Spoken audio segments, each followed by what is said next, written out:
Hello everyone, bdbssb back again. I did do a video yesterday. It was about a half hour long on how to do this, and it's probably a little too long. Someone in Discord suggested I trim it up a little bit.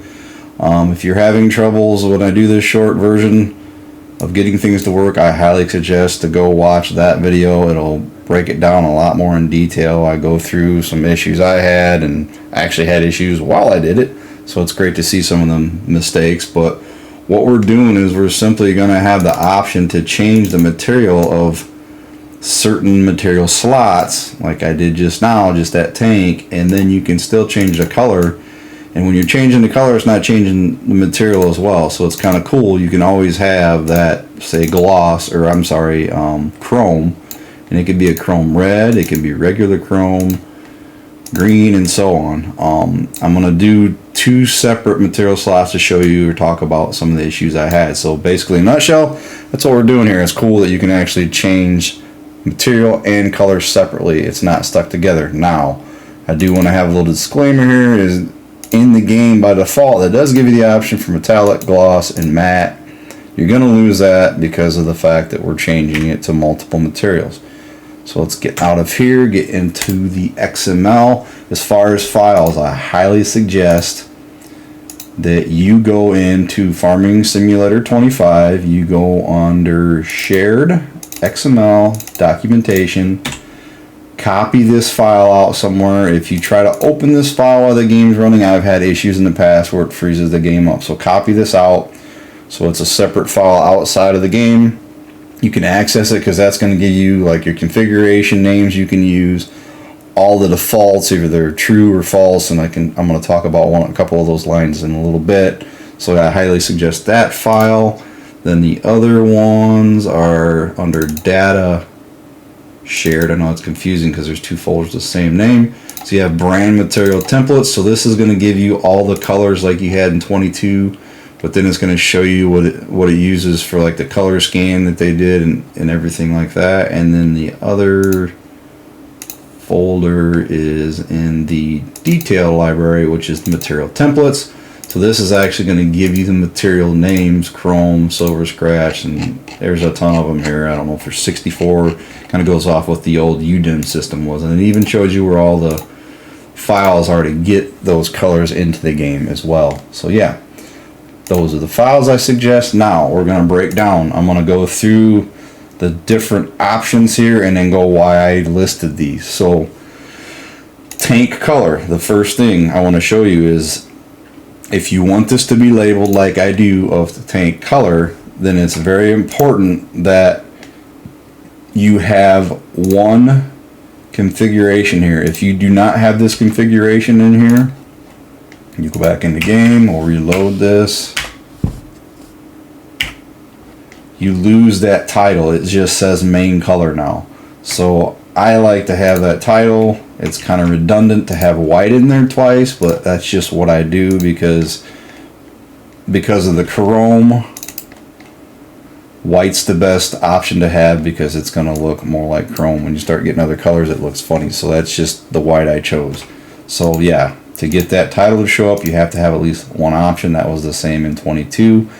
The other important thing is on the colors, well, you don't have to have this, but unless you want to list all of your colors, use default colors as true, because that's going to bring up that full tile. When you go to your color, it's going to bring all these default. You can add more on, but that's what's going to show up by default. The other important thing is material template, use color only. We don't want materials to change. I showed you how in the brand materials it had where it would change the different files and different glossiness, if that makes any sense, or matte. So that's why in here we only want it to do material template, use color only, true. By default it is false, like this one, and if it's not in here, then it'll just assume false because it's not listed, and in that HTML file I was talking about, it's listed as false. Let's see, everything else here is not really important. So then we're going to get in, so that was the color side. Now we're going to get into the actual material. So on use default colors false, this is important to have that false, because if it is not, it's going to do like here and list all the other colors which are not going to be functionable. It's only going to be the first few that you actually have. So it's going to basically stop at your steel tread plate or whatever materials you have. So if you were to select a color down here, it's not going to do anything anyway. So in my opinion, it's very important to have this as false. Let's see, I did put use color only false. Again, that would not have to be there because again, false is the default. So these are going to be the same idea, so I'm not going to get into those. I did add a separate color on a different material slot name to show you that you can still do additional colors, because I'm going to talk about issues I had. That's why I wanted to add that fourth config in here. So very important here. The game loads base color configurations first, then it moves to design color configurations.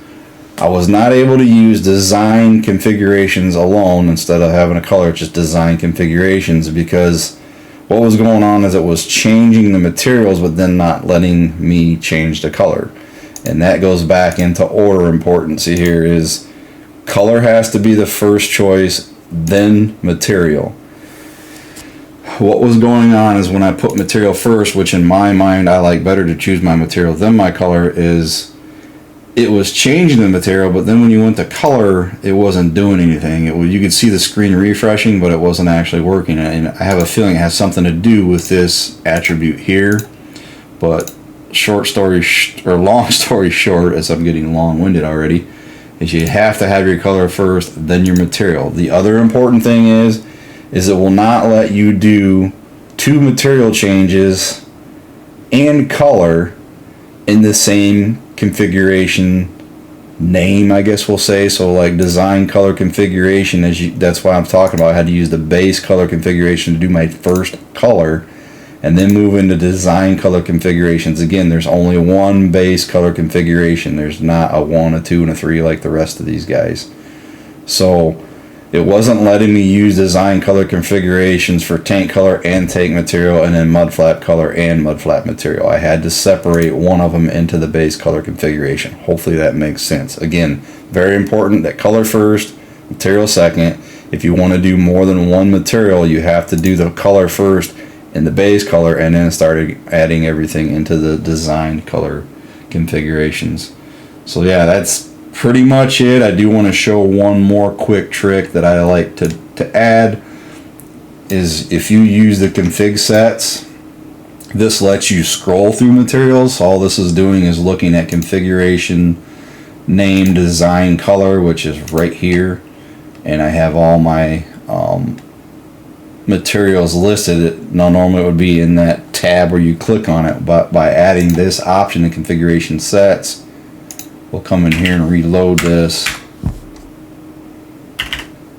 And as you can see, it's the same thing. It loads configuration sets before the colors, so that gives you an idea how things load on this screen. But now what's cool about this is you can simply scroll through those different materials right on like just scroll option rather than clicking this, because I think this is a little awkward on the material here. But again, you're limited on options, so that's why I went to the tabs by default. The bad thing about using the config sets is then you're going to lose functions. Like say you have a manure spreader that you only want it to be a tipper. If you want to add the material options in, it's kind of hard to add the vehicle type descriptions without having the config sets, if that makes any sense. So again, here's the strap color. I did want to show that quick. So you are able to do additional colors. It's just you are limited to the two materials that can be color changeable, if that makes any sense. Again, any questions, jump on Discord, feel free to ask. I highly ask that you try to watch the other video if you're not getting this to work. If you want examples of these files, I don't know why I just didn't strike it out or give you the option to strike out, but I have both this full version and a version without the config sets on my Discord. That way you can kind of put it on your computer and then use them as a template rather than trying to watch the video and read what's going on. That way the screens aren't switching around. So yeah, hopefully this was helpful. A little shorter, not probably short enough, but should get you an idea of what has to be done. Thanks again for watching. Hope it all works well for you.